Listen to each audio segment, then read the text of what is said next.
जब जब दहला विश्व हमारा, जब जब दहला विश्व हमारा, और जब जब बेमकसद खून बहा, चीन रूस जापान सभी ने भारत को एक दूत कहा, भारत को एक दूत कहा. My warm greetings to dignitaries. I am Mahira Khan from Chhattisgarh, and I am here to speak on the topic of peace building and reconciliation, ushering in the era of no war. Taking pride in India's history is one of the parch prans given by the Prime Minister in the age of Amrit Kal. And looking back at history, it is a proof that India has always been a harbinger of peace. No war does not mean that we have no reason to fight war.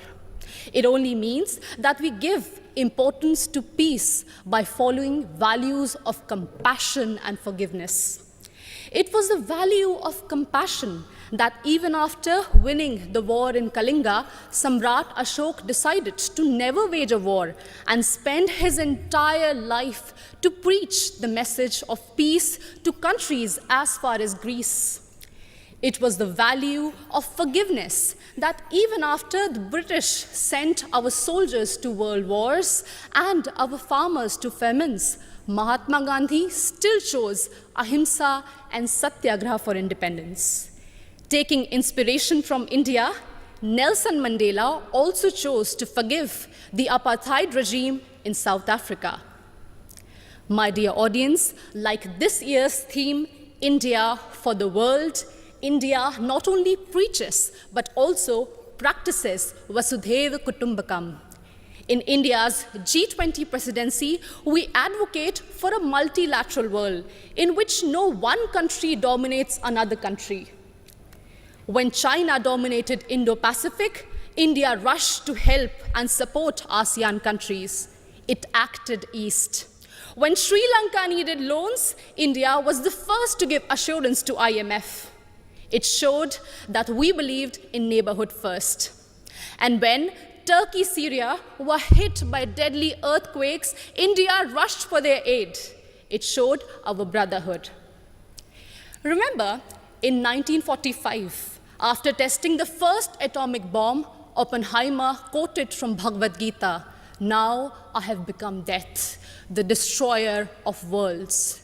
And soon after that, the bombings in Hiroshima and Nagasaki, it was proved that the world does not need a war for peace, but it only needs one war, and that is the war against war itself, exactly what Mahatma Gandhi used to preach. हमें युद्ध के खिलाफ एक वास्तविक युद्ध की ज़रूरत है. And that's why all of us need to unite for one single cause, our planet Earth.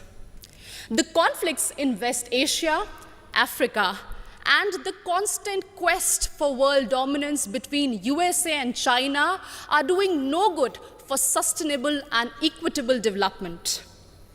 And this is worse even in the post-COVID era, something which we cannot afford. And in this circumstance, the world looks at India to find peaceful negotiation and conciliation in the midst of Russian-Ukraine war.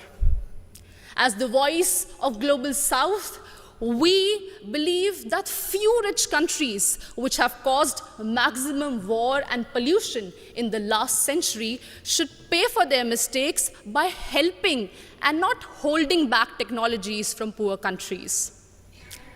I understand that we might be divided by borders, but we believe that our culture, sports, and ideas could unite us.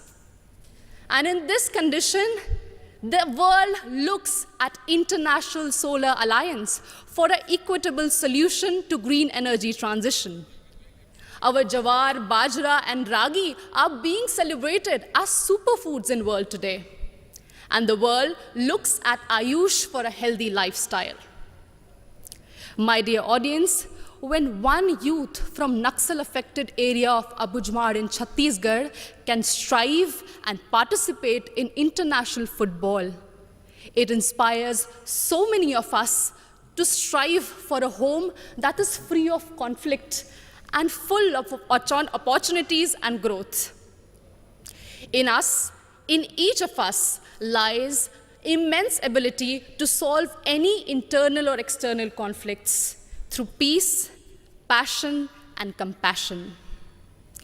बढ़े चलो यही निदाए वक्त है, ये कायनात, ये ज़मी, ये कहकशा का रास्ता, इसी पे गामज़न रहो, अमन की राह पर चलो. Thank you so much.